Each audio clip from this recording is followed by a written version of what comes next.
Hey, what's going on? Welcome into the fourth episode of Another Podcast with me, Jason Kratter. In this episode, you're going to meet this really handy-dandy guy named Ross Kratter. The music you just were listening to is his music from his own Ross Kratter Jazz Orchestra. It's really awesome. It's really cool. I love knowing musicians. It makes me so happy. I met Ross when we were both travel agents with a particular mega agency. We met at Walt Disney World during a agency training session, but it was a lot of fun. It was really cool. Glad I got to know him. Glad I've gotten to know him. Former New Yorker, moved down to Florida. Wise decision, but super duper guy. So I hope you really enjoy this. I'm gonna play the rest of the song that he sent me at the end of this episode. So just kind of stay tuned, and it'll be a good time. All right, dude. Well, welcome in. Thanks for being on this new podcast. Yeah, thanks for having me. I'm glad to be here. Absolutely. How is the weather where you're at? Boring intro question. It's gorgeous, actually. It's been in the high 80s the last couple of days and sunny. As the Tim Tracker would say, not a cloud in the sky. Nice. And do you want to tell people where you're at? Sure, I am in Orlando, Florida. Great place. Yes, home of the mouse. Home of the mouse, yeah. A place I've been trying to get to for a very, very long time. Which, I won't dive completely into the background because people would already seen that by now, but basically the reason we met is because of the mouse, Yep. and so that's cool. And I try to tell people this all the time. Like, you will make friends just by interest, like Disney interest and all that stuff. And it's like, and they're pretty good friends, and things that you have an even keel on, so it's not a bad way to go. Agreed. I mean, it's even how I met my wife. So do you want to dive into that one? Sure. Yeah. So believe it or not, there's this Disney fans dating site called Mouse Mingle. And it Writing works. that down. It works. I mean, Yeah. we've been together about 5.5 years, married for 2. And she was in Texas, I was in New York. And it happened and it worked. And so you guys, y'all got married, what, about 2 years ago? 2 years ago this past Monday. Okay, yeah, I thought I saw your post. Happy anniversary. Thank you. And so you guys, y'all moved to Florida jointly. Yeah. From New York and from Texas. That's a pretty good move. Yeah. That's a solid move. Very substantial. Yeah. So I'm sure there was a lot of like trepidation, to a degree of just like, we're going all in and I hope this works, Yeah, there was, but I think we both knew from the start it was going to work. That's cool. Young love, man. That's great. Absolutely. I mean, we were both in our mid-20s at the time, and yeah, it worked. Yeah. No, and again, common interest, like a commonality, that you don't have to say, hey, what do you want to do? That's like, duh. What do you think we want to do? Like, we're gonna go and have a good time at the parks, So that's awesome. Yeah, I'm gonna be checking out Mingle Mouse or Mouse Mingle. Mouse Mingle, yes. Mouse Mingle. That's cool. And I will say, as you just mentioned, when we go out for meals, for example, almost always we go somewhere on Disney property because, first of all, many of the best restaurants in Orlando are on Disney property. Yeah. But also, it's close to us and it's great. And we'll go to the parks a fair amount. We don't go quite as often as we used to, just because we're both very, very, very busy. Mm-hmm. But when we do, it's always a great time, and it's always fun. So tell me, what's the primary thing that keeps you busy? Like, I basically know, but telling the audience, what's the primary thing that you get into in and around Orlando? Oh, sure. So I am extremely active on the music scene, both in Orlando and nationally and internationally. I like to say I am a player of low notes and a writer of all notes. So I'm a double and electric bass player, and very busy also as a a composer, arranger, orchestrator, and copyist.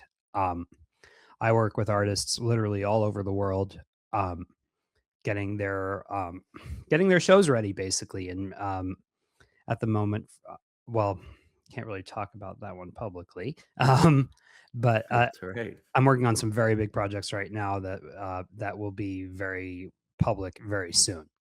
That's Um, cool. yeah, and I do perform on Disney property very regularly. I was just there last night at the Edison at Disney Springs with a wonderful band called Moxie. Um, Moxie. it's one of my favorite gigs that I do.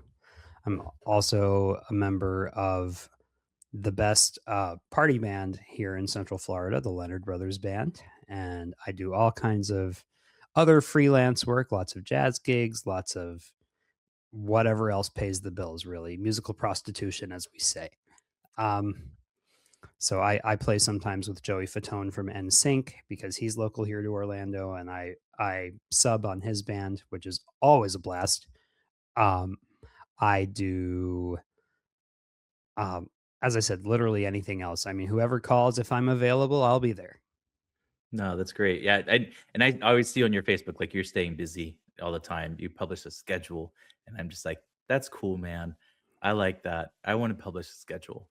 Oh, Hey, oh yeah, this is when I'm available. This is when you and can see me. and that's only the public events that I put up. Yeah. I do a lot of private events too, a lot of corporate events, a lot of weddings, all kinds of stuff. But for example, next week I have to go up to North Carolina for a gig with two former members of the Temptations, the show called Mm, Forever Motown. So that one is always a blast. I get to do a lot of nice. their shows. I do all their shows in Florida and then sporadic shows elsewhere as well. So we have one in Fort Myers coming up in a couple of weeks, and then one of the villages in September. But then, yeah, wherever else they need me, I'm there because it's one of the most fun gigs I do. That's awesome. But speaking of Joey, I just started watching the boy band documentary on HBO, and Oh yeah, he's like primary lead in it. And I was just like, man, that's so cool. I haven't got very far into it, but it's such an interesting capacity, especially that it started in Orlando. Essentially, that was like the birthplace of boy bands, it sure um, was. I and mean, the way it went. Yeah, NSYNC, Backstreet Boys, O Town. I mean, they're all from Orlando. yeah. um, It's I guess it's like it's a high moral entertainment capital is how I put it, you know? It's not Definitely, Vegas. Vegas would be polar opposite, right, of Orlando, and, the Orlando area between Universal and SeaWorld and Legoland and Disney, of course, and whatever else I'm not thinking of. There's just so much, like, good family entertainment there, and boy bands were always pretty much, like, good family entertainment, they right. weren't singing raunchy things and, doing raunchy things, I agree. so yeah, it's, that's cool though, that's really cool. Um, I mean, Orlando's just one of the best entertainment towns in the world. Um, yeah.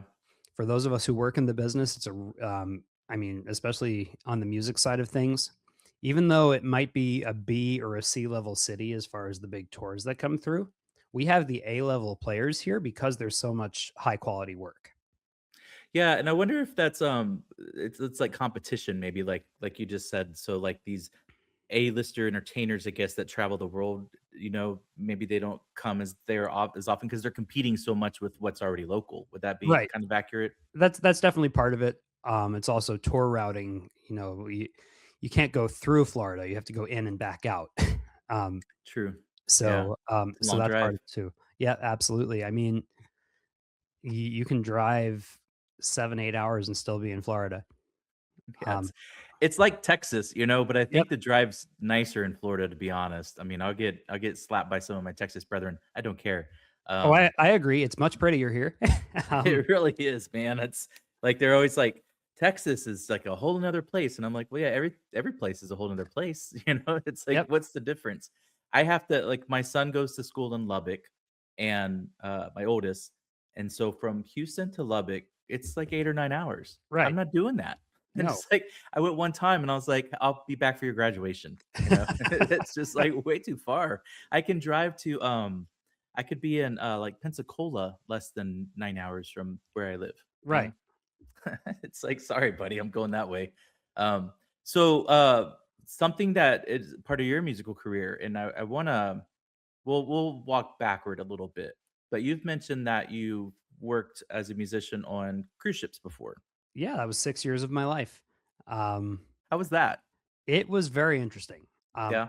I started on the ships very, very young. I was 20 when I started on ships, Okay. and to the point that I was working on a US based ship, and all the other crew members had white crew ID cards. But because I was under 21, mine was bright yellow. Oh, Do not serve this guy alcohol, which is fine. I barely drink anyway, but and I yeah. didn't at the time. But it was hard for the agency for whom I was working even to find a company that would hire someone under 21, but they did. That was Royal Caribbean. Okay. Um, that very first contract I did, that was 7 months straight. Um, at 20 years old, that felt like a very long time because it is. Yeah. No, um, sure. Yeah. It's a shock. Yeah.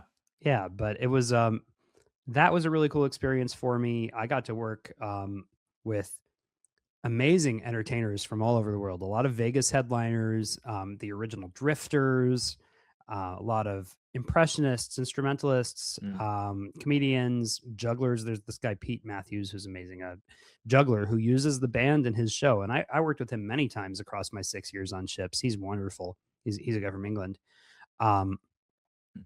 but I've gotten to see almost the entire world, and I've gotten paid to do it. Yeah, no, that's a good way to go. That's how I always tell people about being in the army. I'm like, Yeah. yeah, I got to travel, but I got paid to do it.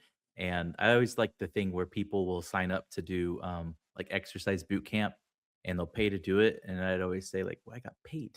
I got paid to I would never pay to have someone yell at me and tell me to do push-ups, like you're gonna No. pay me to do that. But no, that's the best way to go. You're getting paid to travel. And then I watch a lot of vloggers, like YouTube vloggers and stuff, and some of the people who work on cruise ships or have, and their accommodations are always really interesting to me. And just like that, cruise cast, I don't, not cast member, but just like employees on the cruise line, Oh yeah. just how they live and everything. But 7 months, it is a long time, and you're gone, and just like my son and I, we just did the Disney cruises, and I'd always talk to our stewards, and I like to get to know people, ask them where they're from, where's the next time you get to go home, and things like that. Yeah. And it's sacrifice, honestly. That's like a sacrifice, and especially for some folks, obviously from like Indonesia and the Philippines, is Oh they're yeah. going a long way from home. And but it seems like the pay, it's probably hit or miss. You always hear things about it not being great, but then I guess depending where you're from makes a difference. And what you negotiate. And I would think, like, for a musician, it's probably a little better. And does your Oh, agency definitely. negotiate that for you? Okay. Definitely, yeah, it's a Yeah. musicians are some of the highest, well, usually, as far as entertainment department at least, the singers and dancers are really, really highly paid, especially the singers, and the musicians are usually pretty highly paid as well.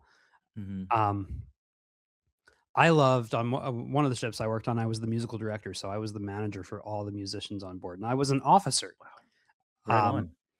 I was 24. Wearing a uniform? No, they didn't give me You one, didn't have to? but Okay. but 'Cause that's I was a 2.5 striper. Um right on. And, I could, in the officers' mess, I could order a filet mignon every night if I wanted to for free. Um, and I often did. Yeah, Um, right on. Yeah, you should. but, most crew members have to share a cabin. You've Mhm. most likely never met the person you're going to share with. Mhm. That person is very likely also from a different country who has completely different customs. It's really cool. The roommate for most of my first contract on ships that I had was from Colombia, Okay. and he was a youth staff member. And then I had a couple of musician roommates, one from the Philippines, another one from Nicaragua. I had one from Mexico. I've had roommates from Russia and Ukraine. Um, and other Americans, of course, and some English roommates too. Because um, after that contract I did with Royal Caribbean, all the rest of the ships I did were UK based, which was awesome. Mhm. Spent a lot of time over in Europe, a little bit into Asia. I also did a contract that was all in Australia and New Zealand, but those were for British companies, mainly Cunard and P&O cruises. Um, and that's a completely different thing. I mean, the entertainment is totally different. The Cunard ships not only have an orchestra in the theater, but they have their own dedicated ballroom orchestra as well, playing strict tempo British ballroom every night. They're Um, considered a luxury line, right? oh yeah. Yeah. Your Yeah, next never dance will sold be them. a cha cha cha. That's everyone's fancy. Yeah. Your next dance will be a rumba. So that's probably though very low key, I would guess. Like you don't have a lot of drama, I would imagine, on the upper class liners. Not too much, although No drink packages, I mean, no, maybe. Yeah, they're not just not really. gonna hammer it. They're not going for 14 drinks in a day, I guess, and ending up on TikTok. No, this is not Carnival, although those companies are owned by Carnival. They don't Yeah, operate like Carnival. it's so crazy whenever you like learn how many lines different, the primary cruise lines operate. Right. Um, Carnival has the most. And Royal yeah, Caribbean is almost as big. yeah, And then Norwegian has 2 or 3 companies. But Carnival has like 16, 17 different brands, something like that. it's wild. Um, yeah, it is wild. And it's amazing how much cross pollination there is between all the companies too. Um, but yeah, it's kind of the cruise ship life is not for everyone. You know, it can get very, very dark. What you have to imagine is this, especially most crew members are living in an inside cabin. That means you have no natural light. Hmm. That cabin is typically the size of your typical walk in closet, Yeah. including the bathroom. And you are sharing that cabin with someone else. Um, Again, someone whom you've likely never met. Hmm. You are working for the most part 7 days a week for months on end. Now, as a musician, you got it good. I mean, you're working 4 or 5 hours a day at most. And, you can really go enjoy the ports during the day. But you Hmm. look at maybe a cabin steward. Cabin steward is working 14 hours a day because that's the legal limit. Yeah. And they rarely have time to get off the ship and they rarely have time to really enjoy themselves. Um, the deckhands, same thing. It's definitely a really interesting lifestyle. The crew bar is dirt cheap because they know that the crew's going to drink, and it actually ends up being one of the biggest sources of revenue for the company. Wow. Yeah, And they need that relief. Yeah. yep, and so does internet for the crew members because on most cruise lines you have to pay for it even as a crew member. I mean, you get it Wow. fairly inexpensive, but you've got to pay for it. I mean, there were times I was spending $500 a month on internet access. Wow. Yeah. Now That's a lot. I was making good money and I was well far from home, so I needed to stay in touch with people. So I paid Yeah. it, and I paid it Hmm. gladly. But some people, um, some people don't even end up paying for the internet access, and you'll find them in every port. There are certain people who oh yeah, let me follow this guy, and they'll take me to the good Wi-Fi. Yeah, I was gonna say, so they just go and find a good place to get in touch. And then, I mean, and then like a cabin steward though, who doesn't have time to get off, and maybe they can't afford to get the internet package, they may not get to speak to their family very as often or very much at all, Right. throughout the time of their contract, and that could be tough, I'm sure. Absolutely. And some of those people are doing 9, 10, 11 month contracts as well. Um, On I our magic sailing, I was asking some of these questions, and the guy mentioned that a lot of the security are British or ex-American, like military. yeah, And he's like, yeah, and their contracts are only like 3 to 6 months. And I start playing in my head, oh, that wouldn't be so bad or whatever. But then after like a few days, I just think, I don't know. Maybe if I'm in my 50s, yeah. something like that. But then do you want to be doing security in your 50s? I don't know. No, and And Disney cruise ship, maybe, pretty easy. Should be. you would hope. Most of the Yeah. security folks I worked with were from Nepal, Okay. and a few from India, but Yeah. mainly Nepal, across all the ships I worked on. I did Interesting. contracts, ranging anywhere from that 7 month contract I started with all the way down to 2 weeks at a time. Okay. Um, those shorter contracts were often very, very last minute. There was one where I got a call saying, "Can you fly out tonight or tomorrow to Spain and go fill in on the ship for 2 weeks?" Because they ended up without a bass player because someone screwed up. Hmm. Okay, sure, pay me out the nose and I'll be there. And then Yeah. they were able to They negotiate the do. pay higher, and they did. It was great. Um, That's cool. And you're off to, you're off to Spain at least for maybe a half day, right? And then you're just on the ship. Oops. Um, Yep. Must just totally destroyed my whole set. Um, All good. I have a fun setup here, but that's very fascinating. And so you, I assume, just kind of finished up doing that in the last few years. I did my final cruise ship contract, ended at the beginning of September of 2019. Okay. I never, thankfully, I was not on ships during the pandemic. I had friends who were stranded on ships for months when the world That'd be first started miserable. shutting down. Yeah, it was Yeah, that'd be awful, so miserable. and Mm, without pay, no less. wow. Um, they made the bars free for everyone, but I don't know if um, that's a good idea. it's not. Yeah. But but yeah, I had friends, 6 months after I stopped working on ships, who were stranded for months at a time because they were not allowed to go home. And Mm, the ships were just out circling in the middle of the sea. They would dock every few weeks for provisions, and that was it. Um, bonkers. yeah, absolutely bonkers. I'm so glad to have been so far removed from that at this point. But Yeah. one of the other things I did for a while was I toured with 3 different Broadway shows. Hmm. Um, and actually, the last one I did, um, was the first national tour of a show called Bandstand. Bandstand won the Tony Award for Best Choreography, and it's a beautiful show. Has an unfortunate title because it is not based on Dick Clark's American Bandstand. Okay. It actually takes place about 20 years before that show hit the air.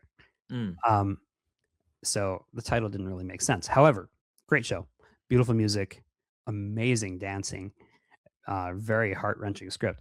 But we were on the road. That tour ended up closing 3 months early because of the pandemic. okay. Um, so 3 months of salary was just gone like that. Guaranteed pay. Yeah. Wow. And they told us, oh, yeah, probably 2 weeks. A few weeks later. You'll be back in April. No worries. Exactly. Then April 15th of 2020, we get an email that we're not going back out. But yeah, it was quite the shock to the system. I was out of work for 13 and a half months. I've never been out of work like that. And I, for most of my young adult life, I was on the road 300 nights a year. Wow. I was in hotels or on ships 300 nights a year. That's why when I book hotels now, I have my preferences. Yeah. I was gonna say, I was like, because whenever you had told me, like, you couldn't pay me to stay at one particular resort at Disney that I won't mention at this moment in time. I was like, Caribbean oh, Beach. it's one of my favorites. Yeah, I'm like, I love that place. You're like, yeah, the Skyliner's cool. Who cares?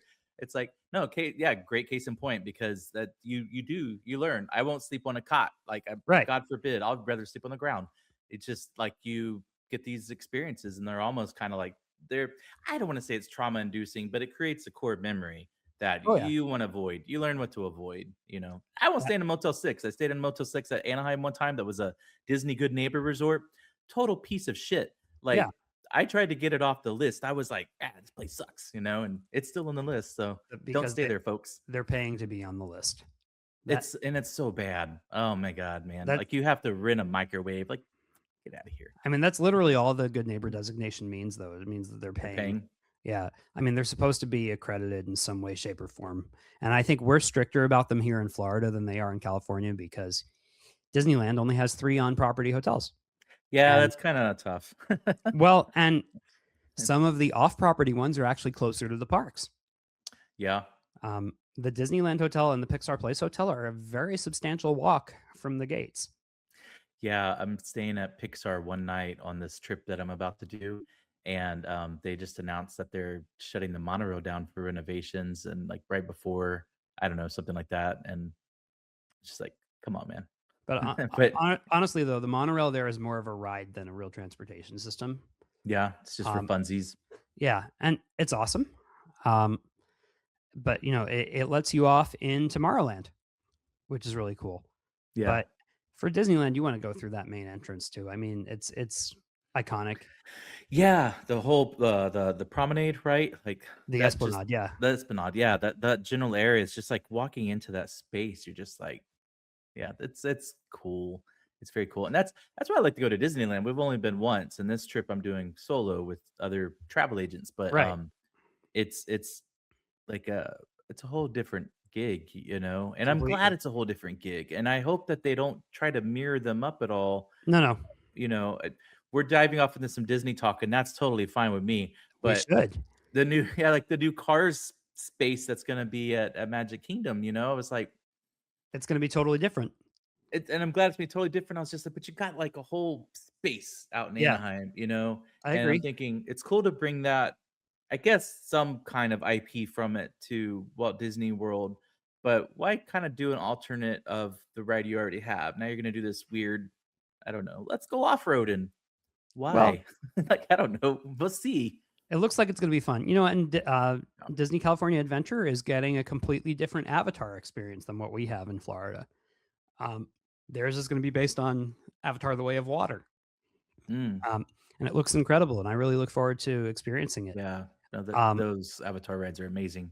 oh yeah, Avatar: Flight of Passage. I had a couple weeks ago, my cousin Jake brought his wife and kids here to Orlando for the first time, Mhm. and they live in Los Angeles. They've been to Disneyland, although the youngest had not been. But Okay. I took him on Avatar: Flight of Passage, and it absolutely blew his mind. Yeah. Absolutely blew his mind because it's an incredible attraction. There's nothing quite like it anywhere. I think the simulation of what you feel like your sensory, the way it plays on your feelings is just it's amazing. It's mind-blowing. It's hard to replicate that. Like in any ride you do, it's so hard. I mean, you have these I don't know what they typically call them, like at Universal, you have a lot of rides, everything's on a screen kind of Right. stuff. Um so it's a similar concept, but that ride does it 100 times better than what any other ride like that does. I mean, they had the Harry Potter rides, at Yeah, Universal are pretty amazing, they are. but there's they probably spent a lot more money, I would feel like, building those out because, you're moving around and stuff, but, yeah, Flight of Passage is amazing. The first time Hunter went on it, he hated it. It scared him and just freaked him out. Yeah. The second time, he got a little more courage, he fell in love with it, and he's like, "Again, we gotta do it again." And I'm like, Oh yeah. "Yeah, it's like a 3-day wait, buddy. We'll maybe later." It's an So, awesome attraction. I love it. yeah. One of my favorites on property to this day. Um, I just wish they'd keep the Pandora area open in the evening, and especially when summer comes, it's really hard. I mean, and I get the reasons why they don't, but, um, well, you it's and I so have been. cool. Right, yeah, Yeah. that's like when we met, like, we got to see it at night, and it was just like, it was, like, mind-blowing. Absolutely mind blowing. I mean, and sometimes that park is open later in the day. Thankfully, they have been extending the hours recently Yeah. because Pandora in at night, I've never seen anything like it. Um, all the bioluminescent plants, all the lighting, the everything that glows on the paths, Mhm. everything. It's just absolutely awe inspiring. And then the sound, and it Yeah. just there's much more of an effect at night when you can't see into the bushes at all, but you see all this other stuff. Yeah. Um, I'm getting a weird Zoom thing. I'm like, "Why are you Zoom? Get off my laptop." But it's, yeah, a lot of fun, man, and that was a great time. So walking backward a little bit, so when I met you guys, how long had you been in that business? Because we met as travel agents, of course. Right. How long had you been doing that? Were you pretty new into it also? I was fairly new. Yeah, that was about a year in, I want to say. Not Yeah. quite a year actually. But that was a really cool event. Um, That actually was a pretty good one. See how the one goes when I go to Disneyland. So it's only my second like Disney TA event. yeah, So I can compare them. But it was nice to have some of the people that came and spoke to us, and then some of the events that they had, especially there at Animal Kingdom. That evening, we got our dinner. We had some, yeah, I guess, I don't really know. I guess they were in the travel department, for Walt Disney, right? Some of the cast members that were there. yep, I think our BDMs, maybe things like that. exactly. Um, And some of what I know now, I would have pegged them with many more questions Absolutely. because I do it all the time now. We have meetings with our BDMs and like Zoom calls, and it's really cool. But we're just like, why can't we get this? Why can't we get that? Why don't you send us this? Like, we need this, like Well, and finally 2027 bookings just opened yesterday. saw So, that. Yeah. So, and it's tough. I think people will complain about the prices always, but yep. to me, there's a price level for everybody.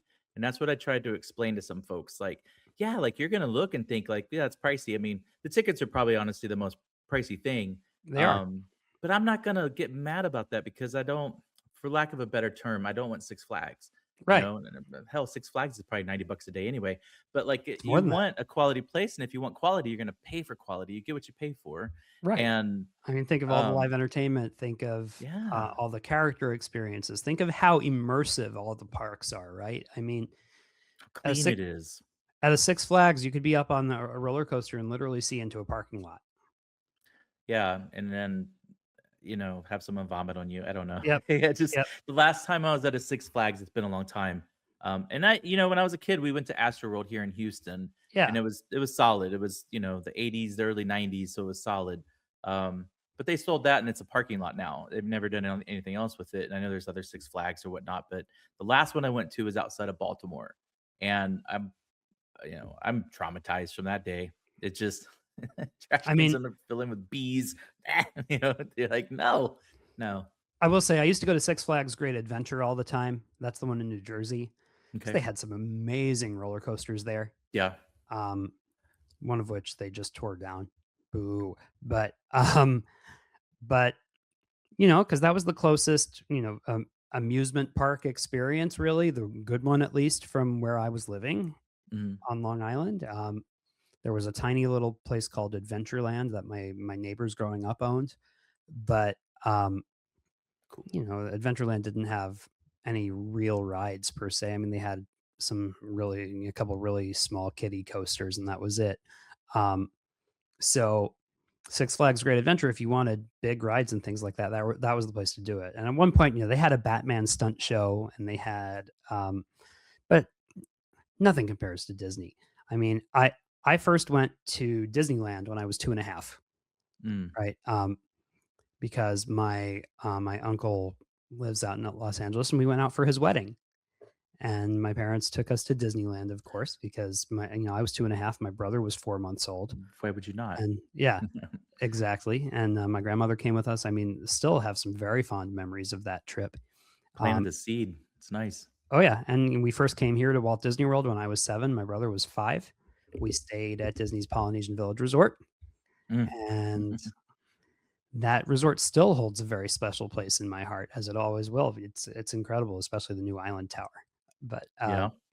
I just walked through that resort a couple of weeks ago for the first time in a while, because I was at Magic Kingdom while some people were on spring break, and the lines for the monorail and the ferry were insane.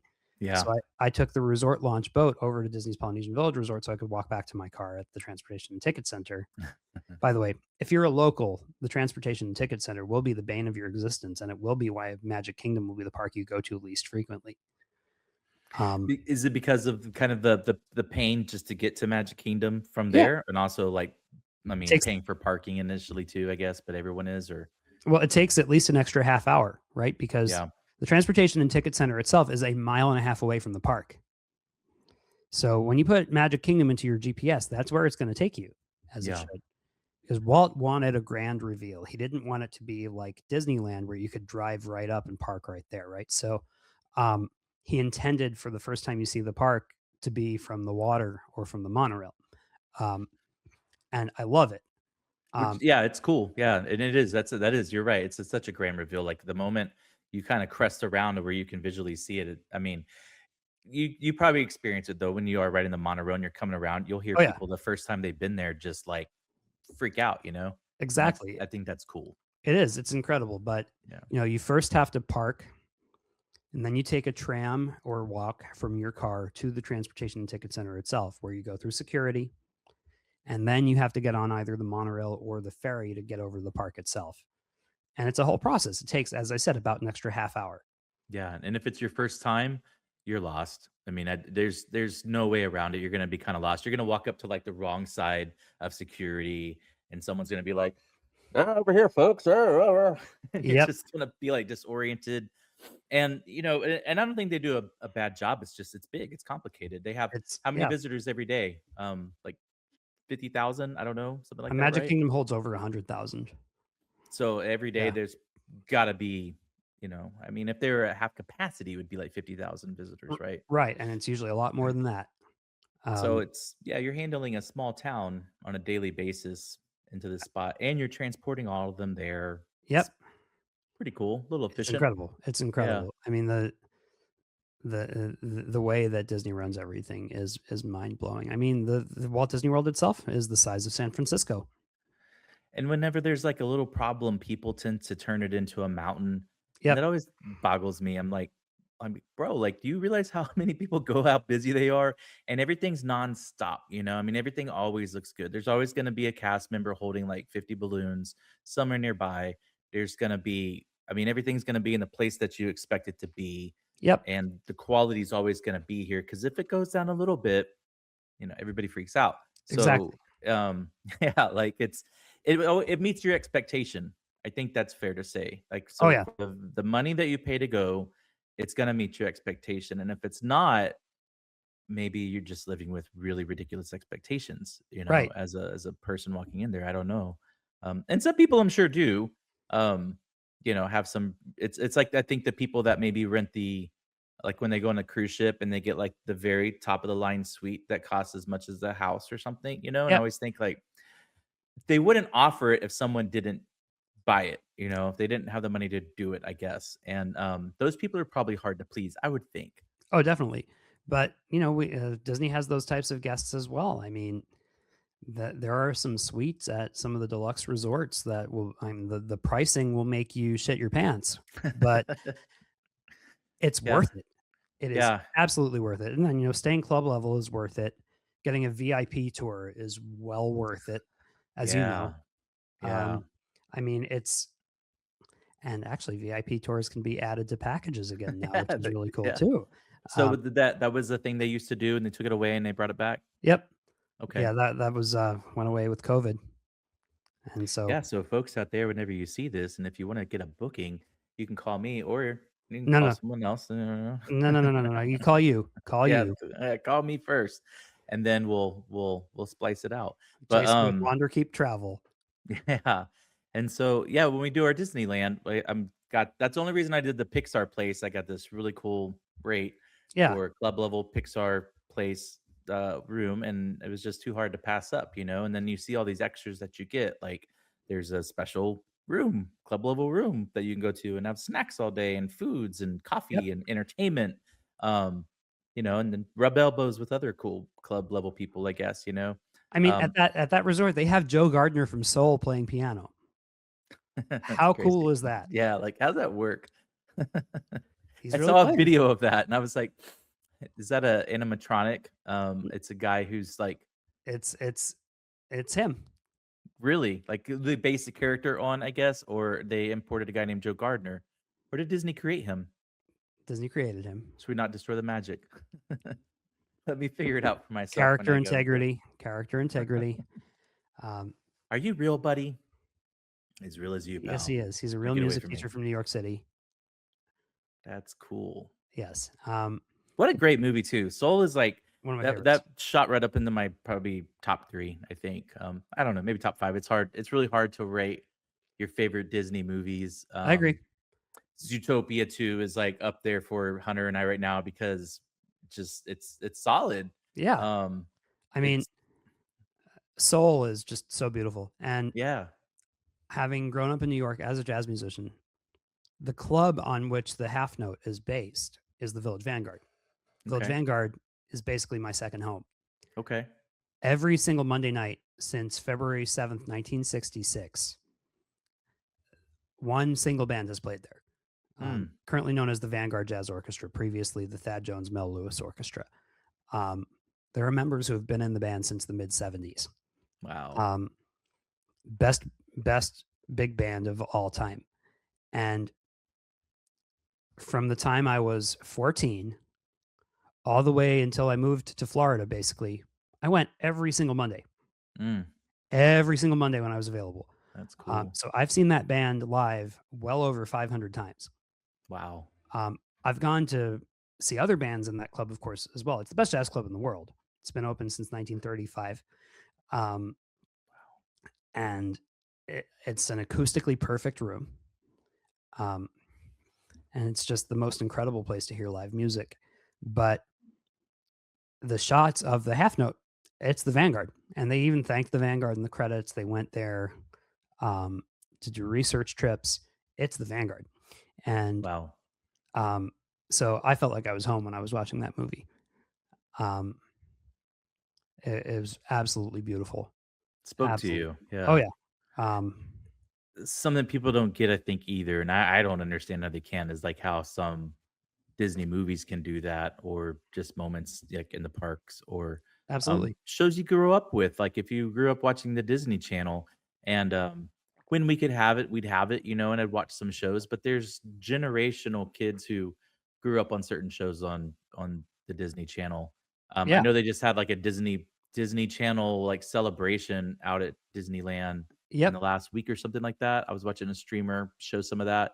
I didn't know who any of those like who they were portraying or the performers were basically because it's not my gin, but it was some younger people's because they were packed. And I just thought that's cool, man. Like it speaks to you, it creates memories. Absolutely. Yeah, Um, that Disney Channel night is a lot of fun from what I've seen. Um, yeah. I mean, the Disneyland Resort in general is just incredible. I mean, the live entertainment there, especially, knocks anything we do here at Walt Disney World out of the water. Um, Yeah, they do. That's kind of a mecca. I mean, they're I guess in the really the right spot yep. for that. And I noticed that the first time we went, I just thought like, wow, there's like the actors, they're hiring actors, people who really really want to be actors. I'm sure as cast members into some of those roles, Oh yeah, and and the yeah, just musicians too. I mean, the musicians are the top LA studio musicians, but it's a really great full time gig with benefits. So who wouldn't yeah, take that? Um, yeah, I mean, I have some dear friends who work as musicians out at Disneyland and okay, have been there for well over a decade at this point, and it's a great way to make a great living. And then, it's only daytime, so they can take whatever gigs they want to in the evenings. They get lots of time off, so they can take whatever other gigs they want. It's fantastic. I mean, you look at Gordon Goodwin's Big Fat Band is one of the best big bands of all time as well. Gordon passed this past December, unfortunately, from cancer, but his band is still active. Um, Gordon also did a lot of work for Disney. He orchestrated and conducted both Incredibles movies and mm, Festival of the Lion King. He was the music producer for, and all kinds of other stuff. He wrote a lot of the charts that the Disneyland band does still too. But there are a lot of musicians who work at Disneyland who are all or who have worked at Disneyland who are also in Gordon's band. I mean, Wayne Bergeron, who's the best trumpet player in the world, actually, um, is the lead trumpet player in that band. He does the Oscars. He does every movie. He does everything. He was in the Disneyland band back in the day. that's awesome. Yeah, I mean, that's the quality of players they get out there. Yeah, And there's just more live entertainment there, especially more live music. Um, we hardly have any at Walt Disney World anymore, especially instrumental music. Um, the only, I'm a bass player. The only full time bass chair on property isn't even all bass. It's tuba and electric bass, and hmm. it's in the Germany Pavilion in Epcot, the Oh wow. Oktoberfest Musikanten. Um, that is the only remaining full time bass chair on property. Could you see them bringing back more live entertainment, or is it kind of a thing that's just gone by the wayside, and maybe the demand's not there, the families that come don't expect it, so they don't know it's not there? The Think it's demand some of is that? absolutely there. The amount of people who have been quasi rioting to bring back the Grand Floridian Society Orchestra, for example. Yeah. But you look at Disneyland, the Disneyland band has seven more musicians than the Main Street Philharmonic, which is the equivalent in Magic Kingdom. Um, Well, the Walt Disney World used to have, I think, close to 350 full-time musicians on staff, if not more. Now there are like 40. Wow. And then there's a lot of seasonal and a lot of stuff that's gone third party, which is a great way to get people underpaid and not have benefits. But and I'm working with the musicians union on that. So Yeah, no, let's not good. go down that rabbit hole. But Yeah. but you look at how many live music acts there are at the Disneyland Resort, and the vast majority of those are in-house, full-time with benefits. Hmm. Um, and they make better pay than we have here in Florida because the cost of living in California is higher, as it should be. And there's some California labor laws I think mixed in there too, which again we could open up a whole chapter, of We could. course. We But could. I mean, it's that's a thing because I thought about that before too when being out there was like, man, it'd be cool to live out here and work out here, but I wouldn't want to share an apartment with somebody just so I could work at Disneyland. No. But if they pay better, does it equate? Does it equate to your Well, cost of living? and if you have the right job, you can do totally fine out there. Same with here. Yeah. I mean, Yeah. Well, there's some things, and this is again, we could open up a whole chapter on this, but it's something I think about too. Wherever I see with young people and where they're struggling to make ends meet and stuff is like, I don't think that's kind of a timeless tell, of like when yeah, you're young is like you're getting established, you're figuring things out, and you should be broke. If you're not broke, you're like really killing it, and so I think agreed. it's a real common thing, but now we get to voice it more often. Now, don't get me wrong, I think everybody's underpaid. Like, I think the Agreed. value for your time is like almost infinite. And so that's why I work where I do what I do is I stopped selling myself to, the places that I thought would be like, hey, that's a cool job. I want to work there. It's not. And then they're never going to pay you what your time's worth. And then you have a section of people who argue against that. And that's crazy to me. I'm like, you enjoy Yep. being poor, but so I feel like everybody's a little underpaid. But then you have this problem with the equation is if I pay you more, you're going to pay more for your cost of living, and it's just Right. like, got to break the wheel. I don't know, it's like it's a very complicated thing that's like way too much for me. I can't even get Chat GPT to figure it out with me. So it's such a struggle, but I think like they got to get a handle on that because again, I come to Magic Kingdom, I expect a certain quality of service, a level of for what I pay, I want the value out of that. And you have to hire people who are willing to give that value to the customer to Absolutely. say, like, I'm here, I understand the standard, and I'm going to work hard to do it and make sure they're paid equitably, that they don't give a shit, like you want them to give a shit. And Yep. so you have to pay people enough to give a shit. I And agree. if you're not, I mean, there's been times I've thought, man, what would it be like if everybody just didn't show up one day for work at a certain place and Yep. like, but I don't know. I don't know. Maybe they just close the doors and hire new people the next day. it's it's it's a tough go, but that's getting really serious It on is. that side. But it's like it's kind of a serious thing though, and I hope that starts getting better. There's a new boss in town, There is. and hopefully he'll make some of those shoves. I mean, you got to please the board, the shareholders, yada yada, all that stuff, but a good leader can finagle and massage those things to look after his people. I agree. I agree. That's the And job. Yeah. I have been in the same room as Josh Tomorrow on multiple occasions.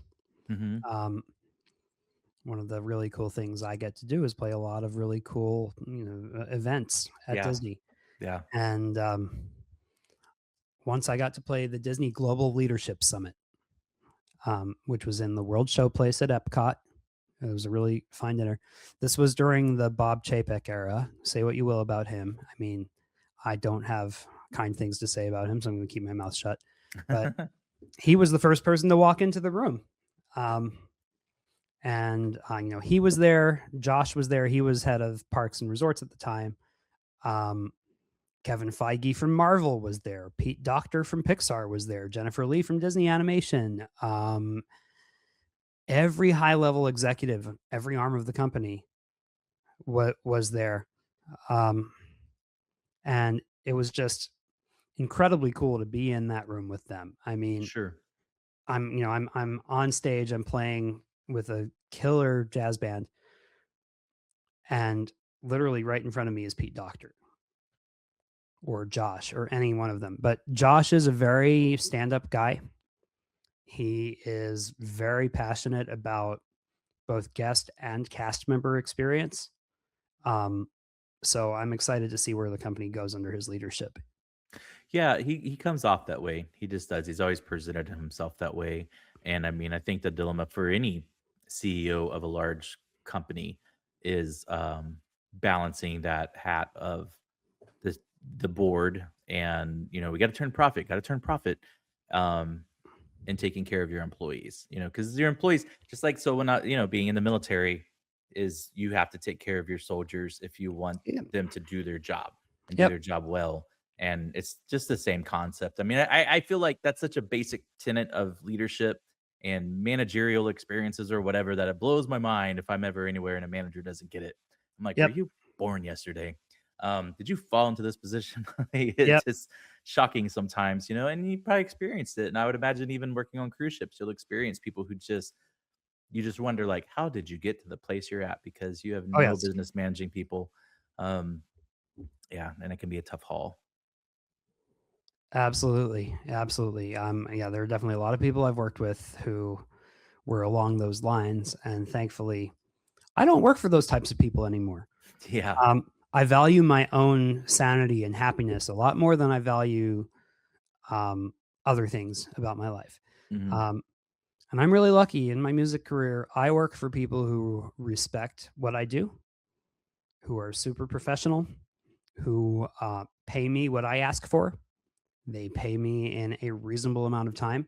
And if they don't do that, I will not work for them again. Period. End of story. Yeah. Um, Now, I will say there are three categories for any musician. It's like a triangle for musicians on whether or not you should accept a gig. Great music, great people, great pay, right? So I like to say that there are some cases, in most cases, I want all three, of course. But in some very rare cases, you can sacrifice one of the three if the other two are there and really, really strong. So sometimes I'll take a gig for a tiny bit less pay than I would normally accept because it's great music with great people. Hmm. Sometimes it's great people and great pay, but the music is terrible. And and that's musical prostitution. And those have been some of the best paying gigs I've ever had though. Yeah. That's the irony. Yeah. Yep. So sometimes you just got to do that. Now, Yeah. vast majority of the time though, I have all three of those categories fulfilled. And I'm very happy with that. Oh, I Um, imagine. yeah. Cutting toxic people out of my life and getting out of toxic situations has also been huge. Um, Sure. Yeah. there's a there's an employer I left about 2 years ago. Hmm. They have gone through almost every musician in town at this point. Almost everyone will not work for them Wow. anymore. I did a lot of work for them. I was one of their music directors. I was one of their arrangers. But the way they treated me was not acceptable. Hmm. So I got the hell out because I got to the point I was having a panic attack before every one of their gigs. Yeah, that's no good. No, no. Yeah. And so my life the past 2 years has been much happier Sure. Yeah. and Yeah. much. No, it's you. However, I could ever express that to people is don't ex- don't accept that toxic environment from Oh yeah. anybody, anywhere. It's just not worth it. I mean, you'll have a short life if you accept that and you just think, oh, I guess that's the way it's supposed to be, and you'll ruin your own self esteem, your own self confidence. All these things will just take a hit, Yep. and then your talent, you'll just start to dwindle away, and your creativity and all that stuff will go away. So surrounding yourself by other creative types and like-minded individuals when it comes to whatever you want to produce, I think is really key to, finding some success in those avenues that you're targeting. Oh yeah. And I'm at the point now where I don't take gigs anymore that would cause me any amount of stress. Yeah, no, that's cool. I'm very fortunate that I don't have to. Hmm. Very, very incredibly fortunate. Yeah, But I'm glad to be at that place in my career. Absolutely. And so I learned this from you a while back that you have a published album that is on the various platforms. Like I do Apple Yeah, Music, and so I found it there, and I thought that was cool. Do you intend to publish more material in the near future that might find its way to those platforms? definitely. Yep. I have a whole album written right now. Just have to record it. Okay. Um, and then there's a whole bunch of other stuff. I have a new band here in Orlando called the Blue Theory Orchestra. We'll be having our debut performance this coming July 24th at the Blue Bamboo Center for the Arts in Winter Park.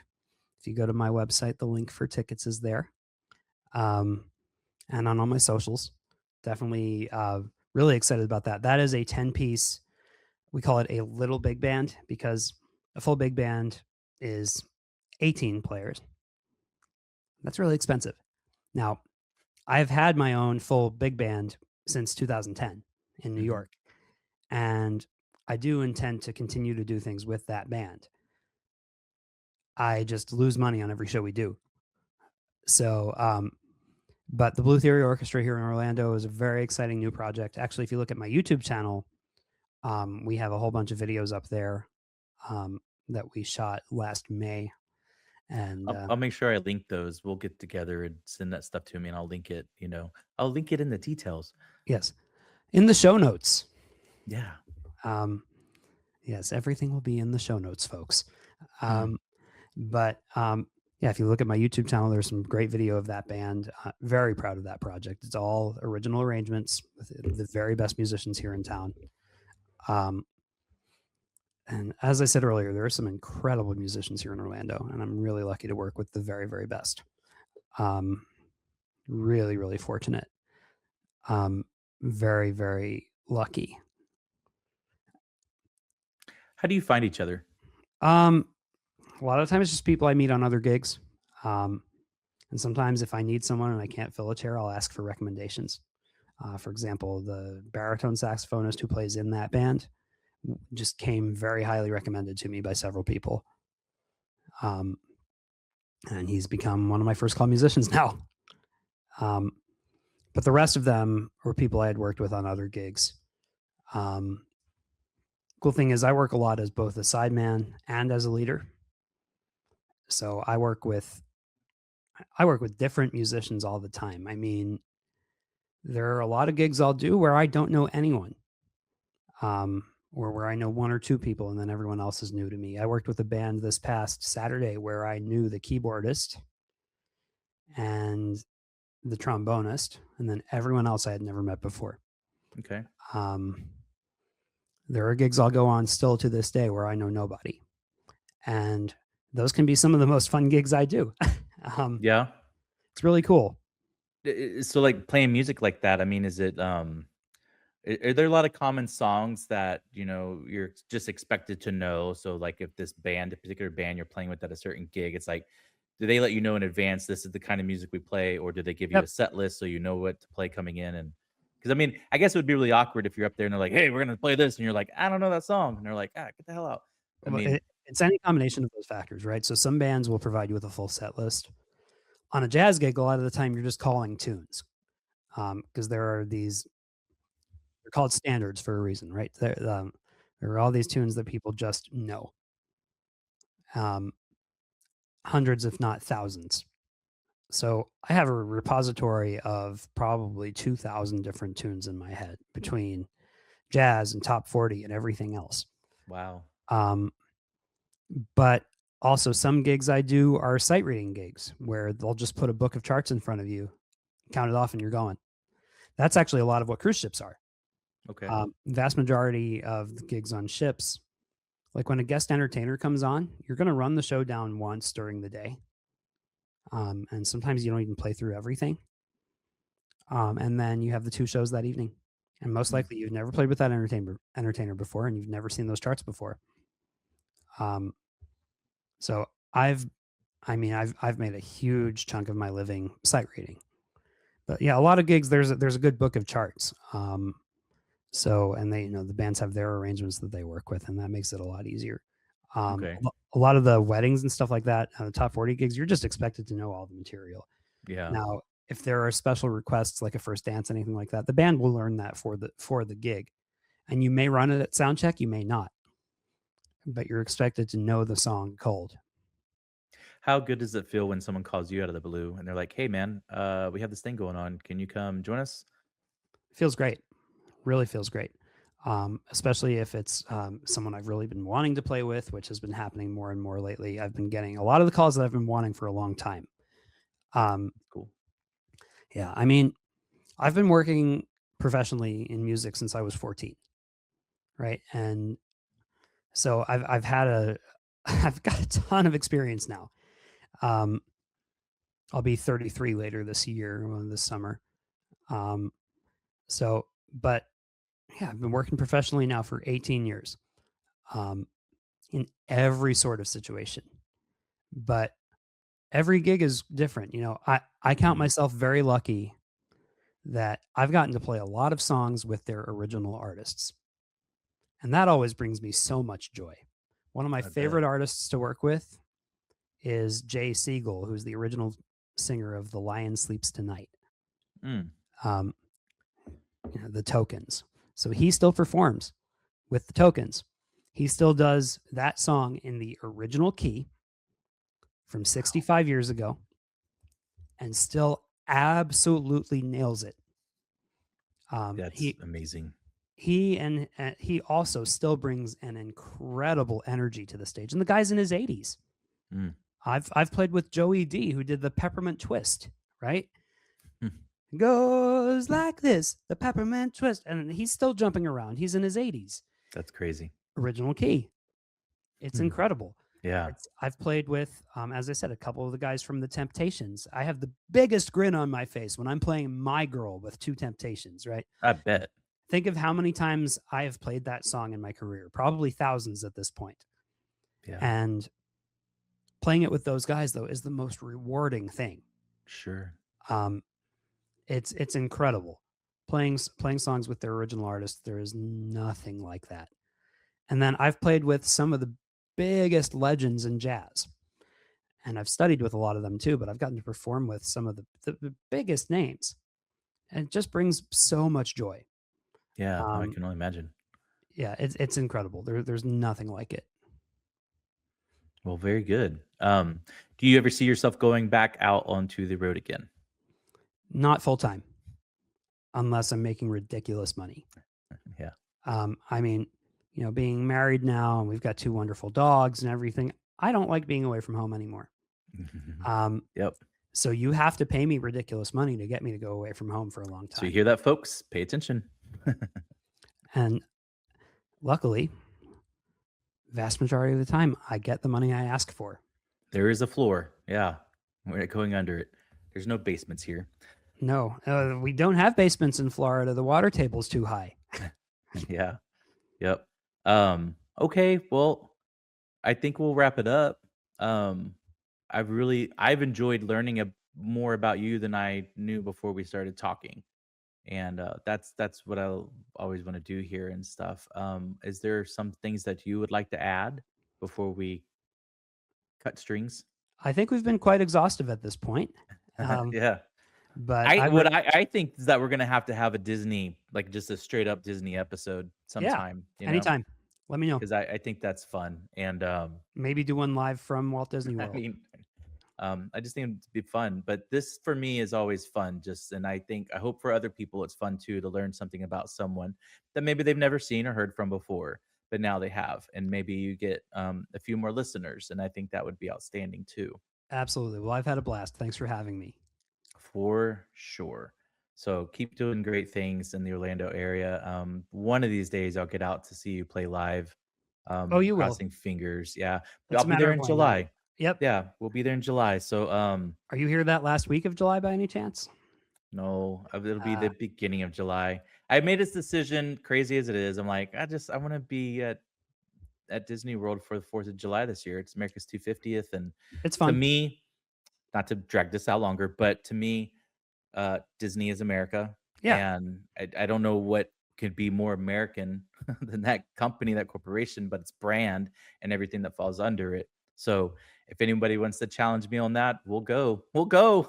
Well, But that's why we're getting a that's where new I want to version be. of Soren for this year, and all kinds of stuff. But yeah, there's so much to look forward to. And I will say the fireworks show they do at Magic Kingdom on 4th of July is spectacular.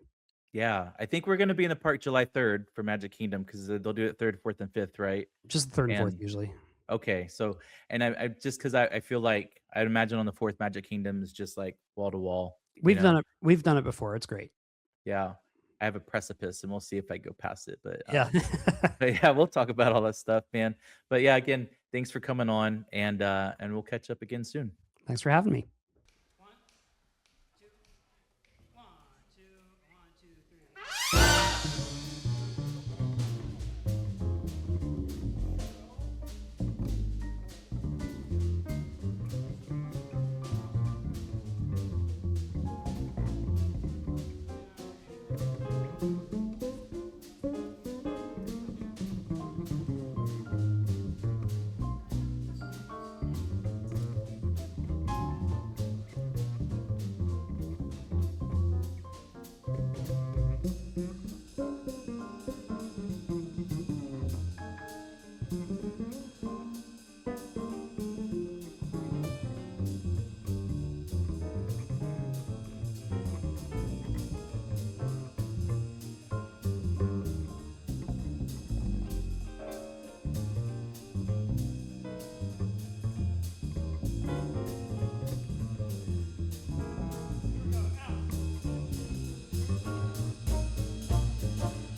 Thank you so much.